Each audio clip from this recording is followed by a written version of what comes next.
ಆರೋಗ್ಯದ ನಾಡಾಗಿತ್ತು ಭಾರತ. ಆದ್ರೀಗ ಆಹಾರವೇ ವಿಷ. ಆರೋಗ್ಯ ಹಾಳು, ಕೋವಿಡ್ ಕಾಟ, ಡಯಾಬಿಟೀಸ್, ಆರ್ಥರೈಟಿಸ್, ಕ್ಯಾನ್ಸರ್ ಇದಕ್ಕೆಲ್ಲ ಪಾರಂಪರಿಕ ಭಾರತೀಯ ಆಹಾರವೇ ಪರಿಹಾರ. ರೋಗ ನಿರೋಧಕ ಶಕ್ತಿಗಾಗಿ ಬಳಸಿ ಮಿಲೆಕ್ಸ್ ಚೂರ್ಣಂ. ಇದರಲ್ಲಿದೆ ಹೈಯೆಸ್ಟ್ ಕ್ವಾಲಿಟಿ ಸಿರಿಧಾನ್ಯಗಳು, ಡ್ರೈ ಫ್ರೂಟ್ಸ್, ಸೀಡ್ಸ್ ಹಾಗೂ ಮೊಳಕೆ ಕಾಳುಗಳ ಶಕ್ತಿ. ಖರೀದಿಸಲು ಲಿಂಕ್ ಡಿಸ್ಕ್ರಿಪ್ಷನ್ ಮತ್ತು ಪಿನ್ಡ್ ಕಾಮೆಂಟ್ ನಲ್ಲಿದೆ.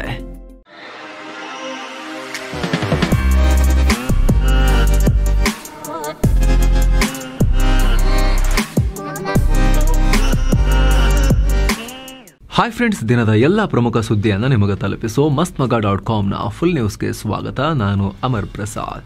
ಇರಾನ್ ಮತ್ತು ಇಸ್ರೇಲ್ ನಡುವೆ ಕದನ ವಿರಾಮವಾದ ಬಳಿಕ ಇದೇ ಮೊದಲ ಬಾರಿಗೆ Iran supreme leader Ayatollah Ali Khamenei ಪ್ರತ್ಯಕ್ಷವಾಗಿದ್ದಾರೆ, ಹೊರಗೆ ಬಂದಿದ್ದಾರೆ. ಅಂದರೆ ನೇರವಾಗಿ ಪಬ್ಲಿಕ್ ಆಗಿ ಬಂದಿಲ್ಲ, ವಿಡಿಯೋ ಮೂಲಕ ಕಾಣಿಸ್ಕೊಂಡಿದ್ದಾರೆ. ಎಷ್ಟು ದಿನ ಅಜ್ಞಾತ ಸ್ಥಳದಲ್ಲಿ ಇಂಟರ್ನೆಟ್ ಕೂಡ ಬೇಡ ಅಂತ ದೂರ ಇದ್ರು. ಮೊಸಾದ್ ಪತ್ತೆ ಹಚ್ಚುತ್ತೆ ಅನ್ನೋ ಕಾರಣಕ್ಕೋಸ್ಕರ ಅವರ ಸೆಕ್ಯೂರಿಟಿ ಇಂಪಾರ್ಟೆಂಟ್ ಅಂತ ಹೇಳಿ IRGCನವರು ತಗೊಂಡು ಹೋಗಿ ಅವ್ರನ್ನ ಯಾವುದೇ ರೀತಿ ಕನೆಕ್ಟಿವಿಟಿ ಇಲ್ಲದ ಸೇಫ್ ಬಂಕರ್ನಲ್ಲಿ ಇಟ್ಟಿದ್ರು. ಈಗ ಒಂದು ಲೆವೆಲ್ಗೆ ಎಲ್ಲ ಶಾಂತ ಆಗ್ತಿರೋ ಟೈಮ್ನಲ್ಲಿ ಆತ ಮತ್ತೆ ಪ್ರತ್ಯಕ್ಷರಾಗಿದ್ದಾರೆ. ಅದರಲ್ಲಿ ಅಮೆರಿಕ ಮತ್ತು ಇಸ್ರೇಲ್ಗೆ ಮತ್ತೆ ಯುದ್ಧದ ಎಚ್ಚರಿಕೆಯನ್ನು ಕೊಟ್ಟಿದ್ದಾರೆ. ಈಗ ನಡೆದಿರೋ ಯುದ್ಧದಲ್ಲಿ ಇರಾನ್ ಜಯಬೇರಿ ಬಾರಿಸಿದೆ ಅಂತ ಘೋಷಿಸಿಕೊಂಡಿದ್ದಾರೆ. ಇದಕ್ಕೆ ನನ್ನ ಕಡೆಯಿಂದ ಅಭಿನಂದನೆ ಅಂತ ಕೂಡ ಹೇಳಿದ್ದಾರೆ. ನಮ್ಮ ದೇಶದ 9 ಕೋಟಿ ಜನ ಒಟ್ಟಾಗಿ ಒಂದೇ ಧ್ವನಿಯಾಗಿ ಸೇನೆಗೆ ಬೆಂಬಲ ಕೊಟ್ಟರು. ಆ ಅಮೆರಿಕ ನಮ್ಮೊಂದಿಗೆ ನೇರವಾಗಿ ಯುದ್ಧಕ್ಕೆ ನಿಲ್ತು. ಯಾಕಂದರೆ ಅವರಿಗೂ ನಮ್ಮ ಬಗ್ಗೆ ಭಯ ಇತ್ತು. ಅಮೆರಿಕ ಸಹಾಯ ಮಾಡದೆ ಯಹೂದಿ ದೇಶ ಸಂಪೂರ್ಣ ನಾಶವಾಗುತ್ತೆ ಅಂತ ಅಮೆರಿಕಗೂ ಗೊತ್ತಾಗಿತ್ತು. ಅದಕ್ಕೆ ಅವರು ಇಸ್ರೇಲ್ ಸಹಾಯಕ್ಕೆ ಓಡೋಡಿ ಬಂದರು. ಆದರೆ ಈ ಯುದ್ಧದಿಂದ ಅಮೆರಿಕಗೆ ಏನೂ ಸಿಕ್ಕಿಲ್ಲ. ಯಾವುದೇ ದೊಡ್ಡ ಮಹತ್ವದ ಸಾಧನೆಯನ್ನು ಅಮೆರಿಕ ಮಾಡಲಿಲ್ಲ.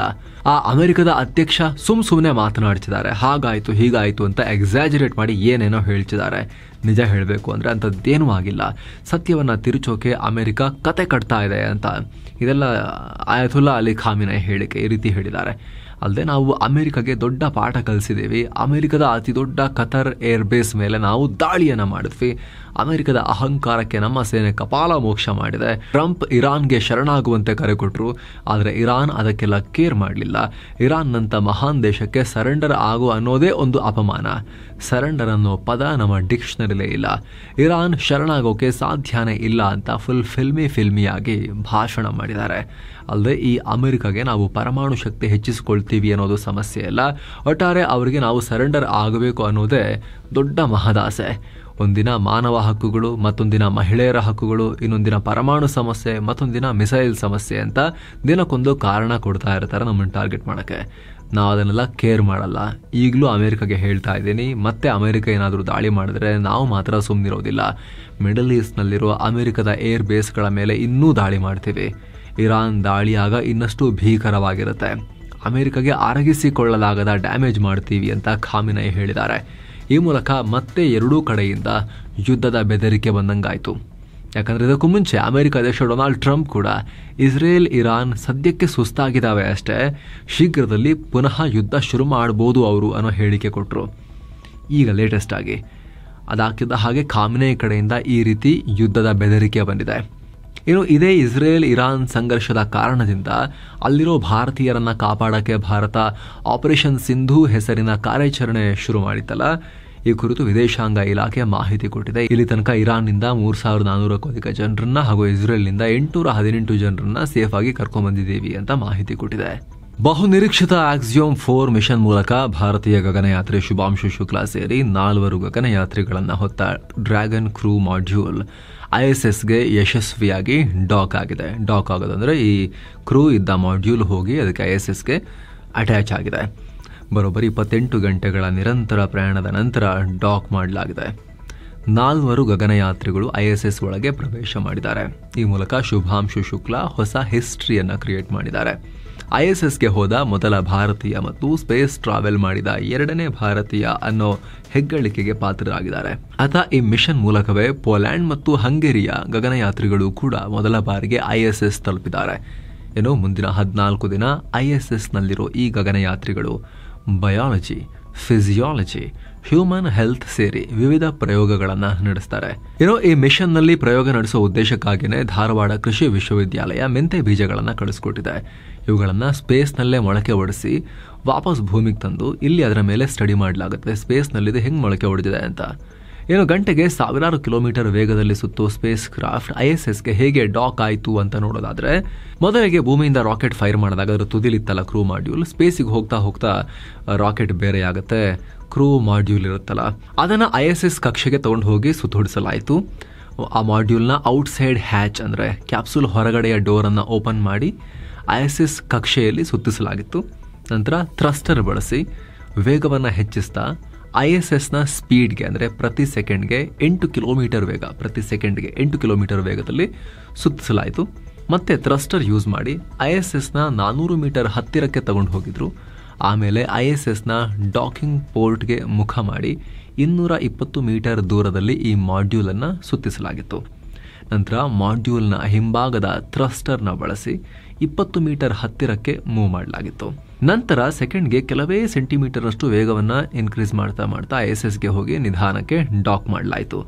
ನಂತರ ISSನಲ್ಲಿರೋ ಡಾಕಿಂಗ್ ಪೋರ್ಟ್ನಲ್ಲಿರೋ 12 ಬೋಲ್ಟ್ಸ್ ಕ್ರೂ ಮಾಡ್ಯೂಲ್ನ ಟೈಟ್ ಆಗಿ ಲಾಕ್ ಮಾಡಿದ್ವು. ನಂತರ ಪ್ರೆಷರ್ ನಾರ್ಮಲ್ ಸ್ಟೇಜ್ಗೆ ಬಂದ ನಂತರ ಒಳಭಾಗದ ಹ್ಯಾಚ್ ಅಥವಾ ಡೋರ್ ಓಪನ್ ಮಾಡಿ ಗಗನಯಾತ್ರಿಗಳು ISSನ ಪ್ರವೇಶ ಮಾಡಿದ್ರು. ಜಮ್ಮು ಕಾಶ್ಮೀರದ ಉಧಂಪುರ್ನಲ್ಲಿ ಸೇನೆ ಮತ್ತು ಪೊಲೀಸರು ಆಪರೇಷನ್ ಬಿಹಾಲಿಯನ್ನು ಜಂಟಿ ಕಾರ್ಯಾಚರಣೆ ಮಾಡಿದ್ದಾರೆ. ಈ ವೇಳೆ ಒಬ್ಬ ಜೈಷ್ ಉಗ್ರಗಾಮಿಯನ್ನು ಹೊಡೆದು ಹಾಕಲಾಗಿದೆ. ಭದ್ರತಾ ಪಡೆ ಮತ್ತು ಉಗ್ರರ ನಡುವೆ ಗುಂಡಿನ ಚಕಮಕಿ ನಡೆದು ಎನ್ಕೌಂಟರ್ ಆಗಿದೆ. ಸದ್ಯ ಆಪರೇಷನ್ ಬಿಹಾಲಿ ಆ ಭಾಗದಲ್ಲಿ ಕಂಟಿನ್ಯೂ ಆಗಿದೆ. ಇಂದಿರಾ ಗಾಂಧಿ ಎಮರ್ಜೆನ್ಸಿ ಹೇರಿ ಜೂನ್ 25ಕ್ಕೆ 50 ವರ್ಷ ಪೂರ್ಣಗೊಳ್ಳುತ್ತಲ್ಲ. ಈ ಹಿನ್ನೆಲೆಯಲ್ಲಿ ಕರ್ನಾಟಕ ಬಿಜೆಪಿ ಘಟಕ ಮಾಜಿ ಪ್ರಧಾನಿ ಇಂದಿರಾ ಗಾಂಧಿ ಅವರನ್ನ ಹಿಟ್ಲರ್ಗೆ ಹೋಲಿಸಿ ಒಂದು AI ವಿಡಿಯೋ ಪೋಸ್ಟ್ ಮಾಡಿದೆ. ಅದರಲ್ಲಿ ಇಂದಿರಾ ಗಾಂಧಿಗೆ ಹಿಟ್ಲರ್ ರೀತಿನೇ ಮೀಸೆ ಇಟ್ಟು ಎಡಿಟ್ ಮಾಡಲಾಗಿದೆ. ಅಲ್ಲದೆ ಇಂದಿರಾ ಗಾಂಧಿ ಅಂದ್ರೆ ಭಾರತ ಅಲ್ಲ, ಇಂದಿರಾ ಗಾಂಧಿ ಅಂದ್ರೆ ಹಿಟ್ಲರ್ ಅಂತ ಕ್ಯಾಪ್ಷನ್ ಹಾಕಿದ್ದಾರೆ. ಈ ವಿಚಾರ ವಿವಾದಕ್ಕೀಡಾಗಿದೆ. ಈ ಸಂಬಂಧ ಕಾಂಗ್ರೆಸ್ನವರು ಬಿಜೆಪಿ ವಿರುದ್ಧ ಕೇಸ್ ಕೂಡ ಹಾಕಿದ್ದಾರೆ. ರಾಜ್ಯ ಸರ್ಕಾರ ಇತ್ತೀಚೆಗೆ ಡಿಸ್ಟಿಲರಿ ಮತ್ತು ವೈನ್ ಶಾಪ್ ಲೈಸೆನ್ಸ್ ಶುಲ್ಕದಲ್ಲಿ 100% ಏರಿಕೆ ಮಾಡಿತ್ತು. ಇದಕ್ಕೆ ಸಣ್ಣ ಡಿಸ್ಟಿಲರಿಗಳು ಸರ್ಕಾರದ ನಡೆ ಸರಿಯಿಲ್ಲ ಅಂತ ಹೇಳಿ ಟೀಕೆ ಮಾಡಿದ್ವು. ಇದರ ಬೆನ್ನಲ್ಲೇ ಸರ್ಕಾರ ಲೈಸೆನ್ಸ್ ಫೀಸ್ ಅನ್ನ 100% ನಿಂದ 50%ಗೆ ಡೌನ್ ಮಾಡಿದೆ. ಕಳೆದ 8 ವರ್ಷಗಳಿಂದ ಲೈಸೆನ್ಸ್ ಫೀ ಹೆಚ್ಚಿಸಿಲ್ಲ. ಹೀಗಾಗಿ ಆದಾಯ ಏರಿಕೆ ಅನಿವಾರ್ಯ, ಇದು ಹಾಗಾಗಿ ಮಾಡಿದ್ವಿ ಅಂತ ಸರ್ಕಾರ ಸಮರ್ಥನೆ ಕೂಡ ಮಾಡಿಕೊಂಡಿದೆ. ಅಸಹಜ ಲೈಂಗಿಕ ಕಿರುಕುಳದ ಆರೋಪದಲ್ಲಿ ಸೂರಜ್ ರೇವಣ್ಣಗೆ, ಪ್ರಜ್ವಲ್ ಅಲ್ಲ, ಸೂರಜ್ ರೇವಣ್ಣದ ಇನ್ನೊಂದು ಥರದಿತ್ತಲ್ಲ ಅಸಹಜ ಲೈಂಗಿಕತೆ ಅಂತ ಹೇಳಿ ಆರೋಪ, ಅದಕ್ಕೆ ಸಂಬಂಧಪಟ್ಟಂತೆ ದೊಡ್ಡ ರಿಲೀಫ್ ಸಿಕ್ಕಿದೆ ಸೂರಜ್ ರೇವಣ್ಣಗೆ. ಹೊಳೆ ನರಸೀಪುರ ಠಾಣೆಯಲ್ಲಿ ದಾಖಲಾಗಿದ್ದ ಪ್ರಕರಣದಲ್ಲಿ ಸಾಕ್ಷ್ಯಾಧಾರ ಕೊರತೆ ಇರುವುದರಿಂದ CID ಜನಪ್ರತಿನಿಧಿಗಳ ವಿಶೇಷ ನ್ಯಾಯಾಲಯಕ್ಕೆ B ರಿಪೋರ್ಟ್ ಸಲ್ಲಿಕೆ ಮಾಡಲಾಗಿದೆ. ಅಂದರೆ ಇದು ಸಾಕ್ಷ್ಯ ಸಿಗ್ತಿಲ್ಲ, ಕ್ಲೋಸ್ ಮಾಡ್ತಾ ಇದೀವಿ ಅನ್ನೋ ರೀತಿಯಲ್ಲಿ. ಅಂದಹಾಗೆ ಜೂನ್ 23ನೇ ತಾರೀಕು ಸಂತ್ರಸ್ತ ನೀಡಿದ್ದ ದೂರಿನ ಆಧಾರದಲ್ಲಿ ಸೂರಜ್ ರೇವಣ್ಣರನ್ನ ಬಂಧಿಸಲಾಗಿತ್ತು. ನಂತರ ಜುಲೈ 22ನೇ ತಾರೀಕು ಷರತ್ತುಬದ್ಧ ಜಾಮೀನು ಮಂಜೂರು ಮಾಡಲಾಗಿತ್ತು. ಕರ್ನಾಟಕದಲ್ಲಿ ಮಳೆ ಜೋರಾಗಿದೆ. ಕಳೆದ 24 ಗಂಟೆಯಲ್ಲಿ ಕೊಡಗು ಜಿಲ್ಲೆಯ ಪೊನ್ನಂಪೇಟೆ ತಾಲೂಕಿನ B ಶೆಟ್ಟಿಗೇರಿ ಅನ್ನೋ ಕಡೆ ಅತಿ ಹೆಚ್ಚು ಅಂದರೆ 256 ಮಿಲಿಮೀಟರ್ ಮಳೆಯಾಗಿದೆ. ಹಾಗೆ ಮುಂದಿನ 3 ದಿನ ರಾಜ್ಯದ ಕರಾವಳಿ ಮತ್ತು ಮಲೆನಾಡು ಭಾಗದಲ್ಲಿ ಸಾಧಾರಣ ಮಳೆ, ಅಲ್ಲಲ್ಲಿ ಭಾರಿ ಮಳೆಯಾಗುತ್ತೆ. ಉತ್ತರ ಮತ್ತು ದಕ್ಷಿಣ ಒಳನಾಡಿನಲ್ಲಿ ಸಾಧಾರಣ ಮಳೆಯಾಗುತ್ತೆ ಅಂತ ಹವಾಮಾನ ಇಲಾಖೆ ತಿಳಿಸಿದೆ.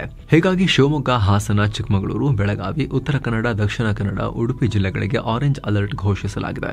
ಧಾರವಾಡ, ಮಂಡ್ಯ, ಮೈಸೂರು ಜಿಲ್ಲೆಗಳಿಗೆ ಯೆಲ್ಲೋ ಅಲರ್ಟ್ ಕೊಡಲಾಗಿದೆ. ಸಕಲೇಶಪುರ ತಾಲೂಕಿನ ಹೆಗ್ಗದ್ದೆ ಮಾರನಹಳ್ಳಿ ಬಳಿ ಭೂ ಕುಸಿತ ಉಂಟಾಗಿದೆ. ಹೀಗಾಗಿ ಶಿರಾಡಿ ಘಾಟ್ ಮಾರ್ಗದಲ್ಲಿ ವಾಹನ ಸಂಚಾರ ಬಂದ್ ಆಗಿದೆ. ಬೆಂಗಳೂರು ಹಾಗೂ ಮಂಗಳೂರು ನಡುವೆ ಪ್ರಯಾಣಕ್ಕೆ ಚಾರ್ಮಡಿ ಘಾಟ್ ಬಳಕೆಗೆ ಸೂಚನೆ ಕೊಡಲಾಗಿದೆ. ಕೇರಳದಲ್ಲೂ ಕೂಡ ಮಳೆ ಆರ್ಭಟಿಸ್ತಾ ಇದ್ದು 7 ಜಿಲ್ಲೆಗಳಿಗೆ ಆರೆಂಜ್ ಅಲರ್ಟ್ ಜಾರಿ ಮಾಡಲಾಗಿದೆ. ಹಿಮಾಚಲ ಪ್ರದೇಶದಲ್ಲಿ ಸರಣಿ ಮೇಘ ಸ್ಫೋಟ ಉಂಟಾಗಿದ್ದು ಕನಿಷ್ಠ 2 ಮೃತಪಟ್ಟಿದ್ದಾರೆ. 20 ಜನ ನೀರಿನಲ್ಲಿ ಕೊಚ್ಚಿಕೊಂಡು ಹೋಗಿರಬಹುದು ಅಂತ ಶಂಕಿಸಲಾಗಿದೆ. ಪ್ರವಾಹದ ನೀರು ಇಂದಿರಾ ಪ್ರಿಯದರ್ಶಿನಿ ಹೈಡ್ರಾಲಿಕ್ ಪ್ರಾಜೆಕ್ಟ್ ಸೈಟ್ನ ಲೇಬರ್ ಕಾಲೋನಿಗೆ ನುಗ್ಗಿದ್ರಿಂದ ಈ ದುರಂತ ಉಂಟಾಗಿದೆ. ಆಪರೇಷನ್ ಸಿಂಧೂರ್ ವೇಳೆ ಪಾಕಿಸ್ತಾನದ ISI ಪರ ಬೇಹುಗಾರಿಕೆ ಮಾಡಿದ ಆರೋಪದಲ್ಲಿ ರಾಜಸ್ಥಾನ ಪೊಲೀಸರು ದೇಶದ್ರೋಹಿಯೊಬ್ಬನನ್ನ ಅರೆಸ್ಟ್ ಮಾಡಿದ್ದಾರೆ. ಬಂಧಿತ ವ್ಯಕ್ತಿಯನ್ನ ವಿಶಾಲ್ ಯಾದವ್ ಅಂತ ಗುರುತಿಸಲಾಗಿದೆ. ಈತ ದಿಲ್ಲಿಯ ನೇವಿ ಹೆಡ್ ಕ್ವಾರ್ಟರ್ನಲ್ಲಿ ಕೆಲಸ ಮಾಡ್ತಾ ಇದ್ದ. ಹಣಕ್ಕಾಗಿ ನೇವಿ ಮತ್ತು ಇತರ ಡಿಫೆನ್ಸ್ ಯೂನಿಟ್ಗಳ ಸೂಕ್ಷ್ಮ ಮಾಹಿತಿಯನ್ನ ಪಾಕಿಸ್ತಾನದ ಹ್ಯಾಂಡ್ಲರ್ ಆಗಿದ್ದ ಮಹಿಳೆ ಅಂತ ಅಂದುಕೊಳ್ಳಲಾಗಿದ್ದ ಈ ವ್ಯಕ್ತಿ ಅಂದುಕೊಂಡಿದ್ದಂತ ಹ್ಯಾಂಡ್ಲರ್ಗೆ ಶೇರ್ ಮಾಡಿದ್ದ ಅಂತ ಅಧಿಕಾರಿಗಳು ಹೇಳಿದ್ದಾರೆ. ಈತನ ಮೊಬೈಲ್ನಲ್ಲೇ ಈ ವಿಚಾರ ರಿವೀಲ್ ಆಗಿದೆ. ಈ ಮೂರ್ಖನಿಗೆ ಗೊತ್ತಿಲ್ಲ ಆ ಕಡೆಯಿಂದ ಯಾವ ISIನ ಮೇಜರು ಲೆಫ್ಟಿನೆಂಟೋ ಕೂತ್ಕೊಂಡು ನಗ್ತಾ ಇರ್ತಾನೆ ಅಂತ ಹೇಳಿ ಮಹಿಳೆ ಫೋಟೋ ಹಾಕೊಂಡು. ಎಲ್ಲ ಡೀಟೇಲ್ಸ್ ಶೇರ್ ಆಗಿದೆ. ವಿಶಾಲ್ನ ಚಲನವಲನದ ಮೇಲೆ ಅನುಮಾನ ಬಂದಿದ್ದರಿಂದ ಅಧಿಕಾರಿಗಳು ನಿರಂತರವಾಗಿ ಈತನನ್ನ ಮಾನಿಟರ್ ಮಾಡ್ತಾ ಇದ್ರು. ಈ ವೇಳೆ ವಿಶಾಲ್ ಪಾಕಿಸ್ತಾನದ ISI ಏಜೆಂಟ್ ಆಗಿದ್ದ. ಆ ಮಹಿಳೆ ಹೆಸರು ಮತ್ತು ಫೋಟೋದೊಂದಿಗೆ ಬಂದಿದ್ದ, ಸೋಷಿಯಲ್ ಮೀಡಿಯಾದಲ್ಲಿ ಪರಿಚಯ ಆಗಿದ್ದ ಅಕೌಂಟ್ನೊಂದಿಗೆ ಆ ವ್ಯಕ್ತಿಯೊಂದಿಗೆ ಸಂಪರ್ಕದಲ್ಲಿದ್ದು ಗೊತ್ತಾಗಿತ್ತು.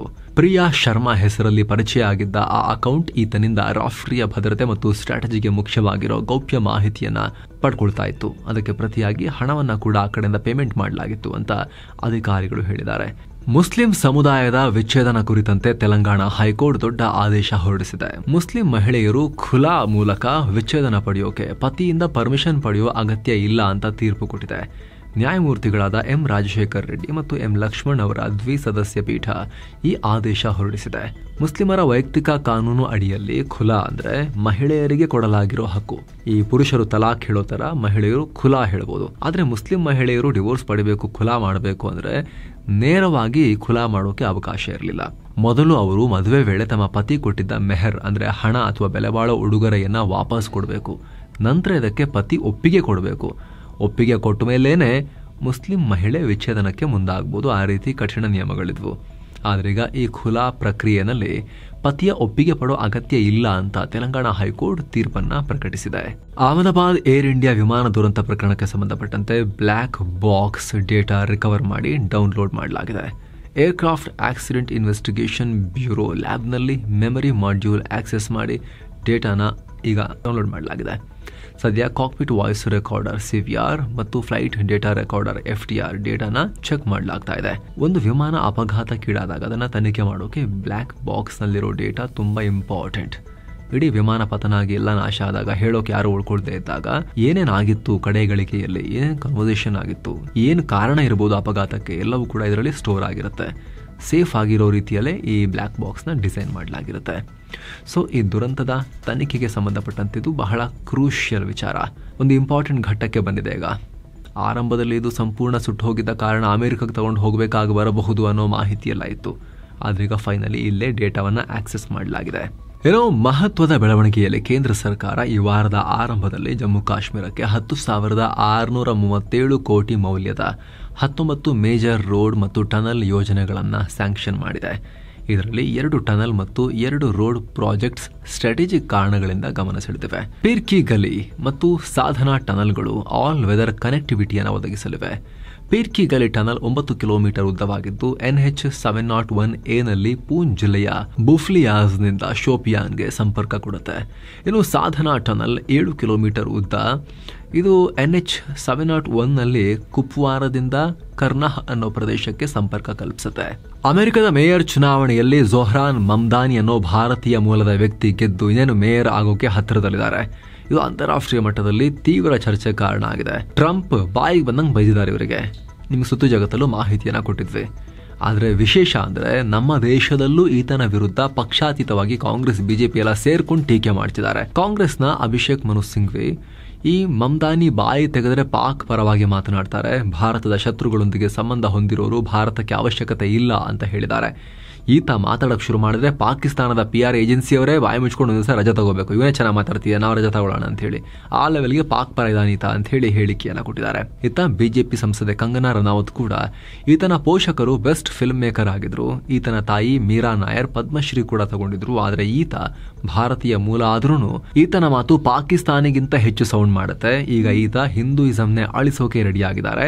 ಎಲ್ಲಾ ಕಡೆ ನಾರ್ಮಲ್ ಆಗ್ಬಿಟ್ಟಿದೆ, ಫ್ಯಾಷನ್ ಆಗ್ಬಿಟ್ಟಿದೆ ಇವರಿಗೆಲ್ಲ ಅಂತ ಕಂಗನಾ ಕೂಡ ಅಸಮಾಧಾನ ವ್ಯಕ್ತಪಡಿಸಿದ್ದಾರೆ. ಬಿಹಾರದಲ್ಲಿ ಸೇತುವೆಗಳು ಉದುರೋದು ಮುಂದುವರೆದಿದೆ. ಈಗ ಸಹರ್ಸಾದಲ್ಲಿ ಆಗಿದೆ. ಜೋಳದಿಂದ ಓವರ್ಲೋಡ್ ಆಗಿದ್ದ ಟ್ರಾಕ್ಟರ್ ಹೋಯ್ತಂತೆ, ಸೇತುವೆನೆ ಬಿದ್ದೋಗ್ಬಿಡ್ತಂತೆ. ಟ್ರಾಕ್ಟರ್ ಸೇತುವೆಯ ಮಧ್ಯಭಾಗದ ಸ್ಟ್ರಕ್ಚರ್ ಮೇಲೆ ಸಿಕ್ಕಾಕೊಂಡಿದೆ. ಡ್ರೈವರ್ ಸದ್ಯಕ್ಕೆ ಪ್ರಾಣಾಪಾಯದಿಂದ ಪಾರಾಗಿದ್ದಾರೆ. ಇದು ಸುಮಾರು 20-25 ವರ್ಷ ಹಳೆ ಬ್ರಿಡ್ಜ್. ಇದು ಸದ್ಯಕ್ಕೆ ಹೊಸ್ತು ಮೊನ್ನೆ ಕಟ್ಟಿದ ಹಂಗೆ ಉದುರೋಗಿರೋದಲ್ಲ. ಆದರೂ ಕೂಡ ಯಾವ ಕ್ವಾಲಿಟಿಲಿ ಕಟ್ಟಿರ್ಬೋದು, 20-25 ವರ್ಷಕ್ಕೆ ಬಿದ್ದು ಹೋಗಿದೆ ಅಂತ ಹೇಳಿದ್ರೆ ಅದು ಸ್ವಲ್ಪ ಯೋಚನೆ ಮಾಡಬೇಕಾಗಿರೋ ವಿಚಾರನೆ. ನಿಮ್ಗೆ ಗೊತ್ತಿರ್ಬೋದು, ಕಳೆದ ವರ್ಷ ಅಂತೂ ಬ್ಯಾಕ್ ಟು ಬ್ಯಾಕ್ ಬ್ರಿಡ್ಜ್ ಬಿದ್ದೆ ನ್ಯಾಷನಲ್ ಇಂಟರ್ನ್ಯಾಷನಲ್ ಲೆವೆಲ್ನಲ್ಲಿ ಬಿಹಾರ ಸುದ್ದಿಯಾಗಿತ್ತು. ಕೆಲವೊಂದು ನಿರ್ಮಾಣ ಹಂತದಲ್ಲಿರೋದು ಆವಾಗಷ್ಟೇ ಕಟ್ಟಿರೋದೆಲ್ಲ ಬಿದ್ದು ಹೋಗಿದ್ವು. ಕಳೆದ ವರ್ಷ ಅದೇ ಇತ್ತು ಬಿಹಾರದ ಬರೀ ಸುದ್ದಿ. ಛತ್ತೀಸ್ಗಢದ ನಾರಾಯಣಪುರ ಜಿಲ್ಲೆಯಲ್ಲಿ 2 ಮಹಿಳಾ ನಕ್ಸಲ್ಸ್ ಅನ್ನ ಭದ್ರತಾ ಪಡೆಗಳು ಹೊಡೆದುರುಳಿಸಿವೆ. ಗುಪ್ತಚರ ಮಾಹಿತಿ ಆಧರಿಸಿ ಡಿಸ್ಟ್ರಿಕ್ಟ್ ರಿಸರ್ವ್ ಗಾರ್ಡ್ DRG ಮತ್ತು ಸ್ಪೆಷಲ್ ಟಾಸ್ಕ್ ಫೋರ್ಸ್ ಜಂಟಿ ಕಾರ್ಯಾಚರಣೆ ನಡೆಸಿವೆ. ಏನು ಭಾರತೀಯ ಷೇರುಪೇಟೆಯಲ್ಲಿ ಗೂಳಿ ಆರ್ಭಟಿಸಿದೆ ಜೋರಾಗಿ. ಸೆನ್ಸೆಕ್ಸ್ ಮತ್ತು ನಿಫ್ಟಿ 1.2% ನಷ್ಟು ಜಂಪ್ ಆಗಿದ್ದಾವೆ. ದಿನದ ವಹಿವಾಟಿನ ಅಂತ್ಯಕ್ಕೆ ಸೆನ್ಸೆಕ್ಸ್ 1,000 ಪಾಯಿಂಟ್ಸ್ ಜಂಪ್ 83,755ಕ್ಕೆ ರೀಚ್. ನಿಫ್ಟಿ 304 ಪಾಯಿಂಟ್ಸ್ ಜಂಪ್ 25,549ಕ್ಕೆ ರೀಚ್ ಆಗಿದೆ. ರಿಲಯನ್ಸ್ ಇಂಡಸ್ಟ್ರೀಸ್, ಜಿಯೋ ಫಿನಾನ್ಷಿಯಲ್ ಸರ್ವಿಸಸ್ ಹಾಗೂ ಇತರ ಎಲ್ಲ ಫಿನಾನ್ಷಿಯಲ್ ಸ್ಟಾಕ್ಸ್ ಹಾಗೂ ಮೆಟಲ್ ಸೆಕ್ಟರ್ಗಳಲ್ಲಿ ಸಿಕ್ಕಾಪಟ್ಟೆ ಗೇನ್ ಆಗಿ ಮಾರ್ಕೆಟ್ಗೆ ಬೂಸ್ಟ್ ಸಿಕ್ಕಿದೆ. ಇಸ್ರೇಲ್ ಮತ್ತು ಇರಾನ್ ನಡುವಿನ ಉದ್ವಿಗ್ನತೆ ಪೂರ್ತಿ ಕಮ್ಮಿಯಾಗಿ ನಿಲ್ಲಿಸ್ತಾರಾ ಇಲ್ವಾ ಅಂತಿತ್ತು. ಈಗ ಆಲ್ಮೋಸ್ಟ್ ಒಂದಿನ ಮಧ್ಯದಲ್ಲಿ ಬಂದು ಹೋಯಿತು, ಏನು ಗಲಾಟೆ ಇಲ್ಲ. ಹಾಗಾಗಿ ಹೂಡಿಕೆದಾರರ ಕಾನ್ಫಿಡೆನ್ಸ್ ಜಾಸ್ತಿ ಆಗಿದೆ. ತೆಪ್ಪಗಾದರೂ ಸ್ವಲ್ಪ ಅಂತ. MobiKwik system limited, Hindustan copper limited, Dalmia Bharat limited, Reliance industries, Tata motors, Jio financial services ಇವೆಲ್ಲ ಗ್ರೀನ್ನಲ್ಲಿ ಎಂಡ್ ಆಗಿವೆ. ಕೆಲವು ಸ್ಟಾಕ್ಗಳು Shriram properties, SBI, Infosys, TCS, ಟೈಮ್ಸ್ ಖಾನ್ ಲಾಜಿಸ್ಟಿಕ್ಸ್ ಶೇರುಗಳು ರೆಡ್ನಲ್ಲಿದ್ವು. ಡಾಲರ್ ಮುಂದೆ ರೂಪಾಯಿ ಮೌಲ್ಯ ಬರೋಬ್ಬರಿ 38 ಪೈಸೆ ಏರಿಕೆಯಾಗಿ $85.71 ತಲುಪಿದೆ. ಇನ್ನು ಚಿನ್ನ ಮತ್ತು ಬೆಳ್ಳಿ ಬೆಲೆ ವಿಚಾರಕ್ಕೆ ಬಂದರೆ 24 ಕ್ಯಾರೆಟ್ನ 10 ಗ್ರಾಂ ಚಿನ್ನದ ಬೆಲೆಯಲ್ಲಿ $2 ಹೆಚ್ಚಾಗಿ $97,159 ಆಗಿದೆ.